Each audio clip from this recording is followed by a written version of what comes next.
Siapa yang tidak mengenal pemimpin karismatik yang satu ini? Ia adalah presiden dengan masa jabatan terlama kedua di Eropa. Dan juga berhasil memperkuat posisi negaranya di mata dunia internasional. Ditambah lagi, saat itu ia mampu menyelesaikan masalah yang ada di Ceknya. Mari kita bahas sosok singkat pemimpin yang satu ini.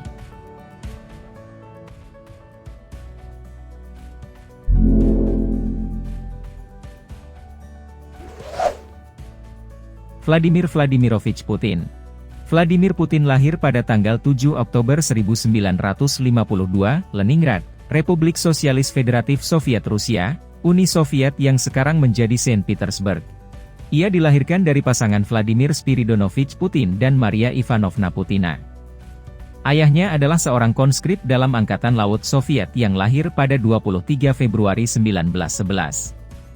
Ia ditugaskan di dalam armada submarine pada awal tahun 1930-an.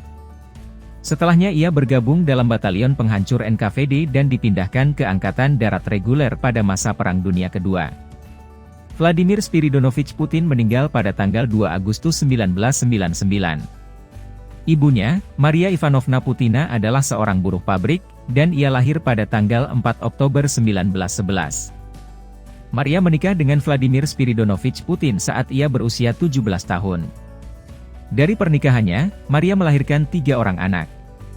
Anak pertama mereka meninggal saat masih bayi, sedangkan yang kedua, Viktor Putin meninggal ketika Perang Dunia Kedua berlangsung di dalam pengepungan Leningrad.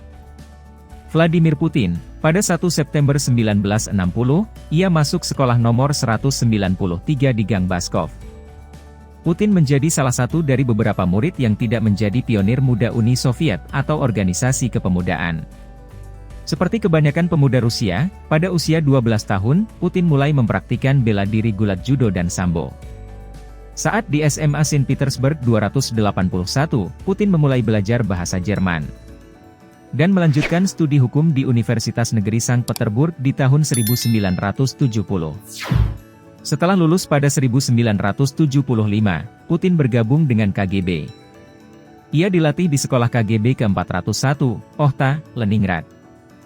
Ia bekerja di Kepala Direktorat Kedua, Kontraintelijensi, sebelum ia dipindahkan ke Kepala Direktorat Pertama, di mana ia memantau orang-orang asing dan pejabat-pejabat konsuler di Leningrad. Pada 28 Juli 1983, Putin menikahi Lyudmila Skrebneva, dan mereka tinggal bersama di Jerman dari 1985 sampai 1990. Selama 5 tahun, Putin menggunakan identitas samara sebagai penerjemah saat ditugaskan di Dresden, Jerman Timur. Mereka memiliki 2 putri, Maria Putina, yang lahir pada 28 April 1985 di Saint Petersburg, Rusia, dan Yekaterina Putina, yang lahir pada 31 Agustus 1986 di Dresden, Jerman Timur. Namun sayang, kelak pernikahannya berakhir pada 6 Juni 2013. Menurut biografi resminya, pada saat penghancuran tembok Berlin yang dimulai pada 9 November 1989, ia membakar berkas-berkas KGB agar para pengunjuk rasa tidak mengambilnya. Setelah keruntuhan pemerintah komunis Jerman Timur, Putin kembali ke Leningrad. Juni 1991, ia bekerja pada bagian urusan internasional Universitas Negeri Leningrad. Di sana, Putin ditugaskan untuk merekrut anggota-anggota KGB baru. Kemudian Putin bertemu dengan mantan profesornya Anatoly Sobchak, profesor yang mengajar hukum bisnis dan juga wali kota Leningrad saat itu. Karirnya saat itu bisa dibilang cemerlang karena pengaruhnya. 20 Agustus 1991, Vladimir Putin mengundurkan diri dengan pangkat letnan kolonel. Saat melawan Presiden Soviet Mikhail Gorbachev, Putin berkata, "Saat kudeta dimulai, saya memutuskan untuk berada di sisi saya berada." Dan pada tahun 1997, dia menerima gelar doktor di bidang ekonomi Universitas Pertambangan Sankt Petersburg. 26 Maret 1997, Presiden Boris Yeltsin melantik Putin menjadi Ketua Deputi Staf Presidensial sampai Mei 1998. Ia juga menjabat sebagai Kepala Direktorat Kendali Utama Departemen Manajemen Properti Presidensial sampai Juni 1998 menggantikan Alexei Kudrin dan Nikolai Patrushev. Keduanya adalah politikus berpengaruh pada masa depan dan orang sejawat Vladimir Putin. Pada tanggal 25 Juli 1998, Yeltsin menunjuk Putin sebagai direktur dari Dinas Keamanan Federal, FSB, Badan Intelijen dan Keamanan Utama Federasi Rusia dan sebagai penerus KGB. Karir politik. Masa jabatan Perdana Menteri pertama, 1999. Karir politiknya begitu meningkat drastis. Pada 9 Agustus 1999, Vladimir Putin dilantik menjadi salah satu dari 3 deputi Perdana Menteri, dan kemudian pada hari tersebut dilantik menjadi pelaksana jabatan Perdana Menteri Pemerintah Federasi Rusia oleh Presiden Yeltsin. Di saat yang sama Presiden Yeltsin juga mengumumkan bahwa ia ingin melihat Putin menjadi penggantinya. Pada 16 Agustus, Duma Negara menyatakan pelantikannya sebagai Perdana Menteri dengan 233 suara setuju, 84 menentang, 17 abstain dengan menjadikannya Perdana Menteri Rusia kelima dalam waktu kurang dari 18 bulan. Meskipun dianggap sebagai loyalis Yeltsin, tetapi Putin tidak memilih para menterinya sendiri, kabinetnya ditentukan oleh pemerintahan presidensial. Lawan utama Putin siap berkampanye untuk menggantikan presiden yang ada, dan mereka bertarung keras untuk mencegah Putin menjadi penerus. Namun keputusannya untuk tidak berurusan dengan Perang Chechen kedua, menambah ketenaran Putin dan membuatnya dapat mengalahkan seluruh pesaingnya. 1999, Putin menyebut komunisme sebagai sekumpulan buta, jauh dari arus utama masyarakat. 31 Desember 1999, Yeltsin secara tiba-tiba mengundurkan diri. Berdasarkan pada konstitusi Rusia, akhirnya Putin menjadi pelaksana jabatan Presiden Federasi Rusia. Dekret presidensial pertama yang Putin tanda tangani diberi judul, atas jaminan untuk mantan Presiden Federasi Rusia dan para anggota keluarganya. Kemudian, pada 12 Februari 2001, Putin menandatangani sebuah hukum federal yang sama yang menggantikan Dekret 1999. Meskipun para pesaingnya bersiap untuk sebuah pemilihan umum di tahun mendatang. Namun, pada tanggal 26 Maret tahun 2000, Putin secara sah memenangkan kursi pemilihan umum dengan 53% suara hanya dalam putaran pertama. Masa jabatan Presiden pertama, 2000-2004. Pelantikan Presiden Vladimir Putin diadakan pada 7 Mei tahun 2000. Ia dilantik oleh Menteri Keuangan Mikhail Kashanov, ditunjuk sebagai Perdana Menteri. Beberapa bulan sebelum pemilihan, Putin merangkai kabinet Perdana Menteri Kashanov, dan menunjuk Mikhail Fradkov untuk mengisi tempatnya. Dan Sergei Ivanov menjadi warga sipil pertama di Rusia yang dilantik pada jabatan Menteri Pertahanan. 11 September tahun 2001. Saat tragedi Menara Kembar World Trade Center, dia menawarkan bantuan dengan mengizinkan Amerika Serikat menggunakan wilayah udara Rusia. Di samping membantu Washington DC dalam misi pencarian dan penyelamatan korban tragedi World Trade Center, namun, dukungan itu pupus, karena Amerika Serikat berambisi untuk melenyapkan Saddam Hussein dari pentas politik Irak karena tidak setuju akan rencana tersebut. Pada 2003, sebuah referendum diadakan di Chechnya, mengadopsi sebuah konstitusi baru yang menyatakan bahwa Republik Chechnya merupakan sebuah bagian dari Rusia dan juga wilayah otonomi. Setelahnya Chechnya secara bertahap distabilisasi dengan penyelenggaraan pemilihan parlemen dan pembentukan pemerintahan regional. Masa jabatan Presiden kedua, 2004-2008. Walaupun banyak media internasional memperingatkan bahwa kematian 130 sandera dalam operasi penyelamatan pasukan khusus pada krisis sandera teater Moskwa 2002 dapat merusak ketenaran Putin. Namun 83% orang Rusia menyatakan rasa kagum dengan Putin atas penanganannya terhadap pengepungan krisis sandera sekolah Beslan yang terjadi pada September 2004. Akhirnya Putin terpilih kembali menjadi presiden untuk masa jabatan kedua, dengan meraih 71% suara. Proyek prioritas nasional diluncurkan untuk mempengaruhi perawatan kesehatan, pendidikan, perumahan dan pertanian Rusia di tahun 2005.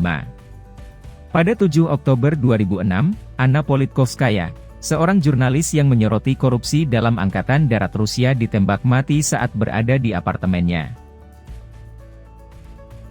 Penembakan itu terjadi tepat pada hari ulang tahun Presiden Vladimir Putin. Dan kematiannya mendatangkan banyak kritikan dari dunia internasional. Mereka menuduh Putin gagal melindungi media di negaranya. Tetapi Putin sendiri berkata, kematiannya membuat pemerintah Putin lebih bermasalah ketimbang tulisan-tulisannya Anna Politkovskaya. Pada 12 September 2007, Putin membubarkan pemerintahan atas permintaan Perdana Menteri Mikhail Fradkov. Fradkov menyatakan bahwa tindakan tersebut dilakukan untuk memberikan kebebasan presiden dalam menjalankan pemilihan parlementer.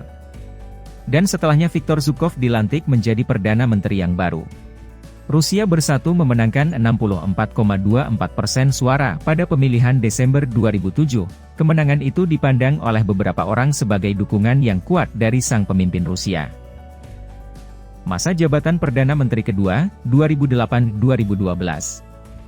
Pada operasi peralihan kekuasaan pada 8 Mei 2008, hanya sehari setelah menyerahkan jabatan presiden kepada Dmitry Medvedev, Putin diberi masa jabatan ketiga oleh konstitusi. Putin dilantik menjadi Perdana Menteri Rusia. Ia berkata bahwa mengatasi konsekuensi krisis ekonomi dunia adalah salah satu dari dua prestasi utama pada masa jabatan Perdana Menteri keduanya. Dalam Kongres Rusia Bersatu di Moskwa pada 24 September 2011, Medvedev secara resmi merencanakan agar Putin dapat maju untuk jabatan presiden pada 2012. Langkah tersebut dilakukan oleh Medvedev agar ia dapat menggunakan tiket Rusia Bersatu dalam pemilihan parlementer pada bulan Desember 2011 mendatang. Tujuannya, menjadi Perdana Menteri pada akhir masa jabatannya selepas menjadi presiden. Setelah pemilihan parlementer pada 4 Desember 2011, 10.000 orang Rusia melakukan unjuk rasa menentang tuduhan kecurangan pemilihan tersebut. Para pengunjuk rasa mengkritik Putin dan Rusia Bersatu dan menuntut pencabutan hasil pemilihan kala itu. Dan ini menjadi unjuk rasa terbesar pada masa pemerintahan Putin. Masa jabatan Presiden ketiga, 2012-2018. Pada 4 Maret 2012, Putin memenangkan pemilihan Presiden Rusia yang ketiga dalam putaran pertama. 63,6% suara diperoleh oleh Vladimir Putin.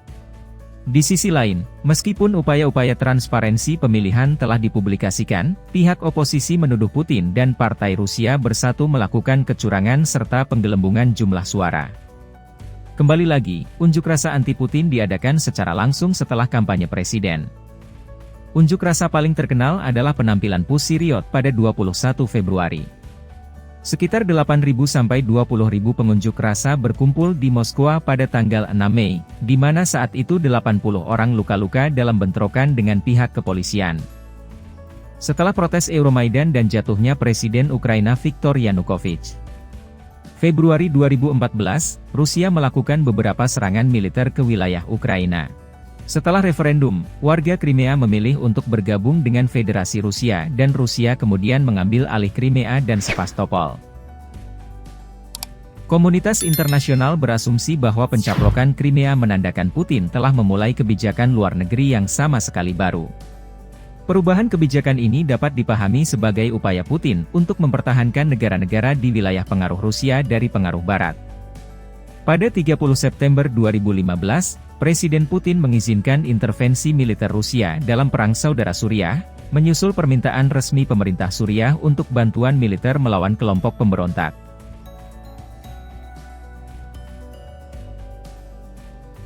Masa jabatan Presiden keempat, 2018 sekarang. Putin memenangkan pemilihan Presiden 2018 dengan lebih dari 76% suara. Masa jabatan keempatnya dimulai pada 7 Mei 2018 hingga 2024. Putin mengundang Dmitry Medvedev untuk membentuk pemerintahan baru. Pada 15 Mei 2018, Putin ikut serta dalam pembukaan gerakan di sepanjang ruas jalan raya jembatan Crimea.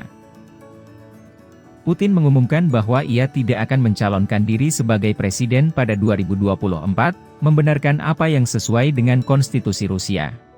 Pada 14 Juni 2018, Putin membuka Piala Dunia FIFA ke-21, yang berlangsung di Rusia untuk pertama kalinya. Pada 24 Februari 2022, Rusia melaksanakan operasi militer spesial di wilayah Ukraina. Invasi Rusia ke Ukraina sebenarnya terkait pada konflik beberapa tahun yang lalu.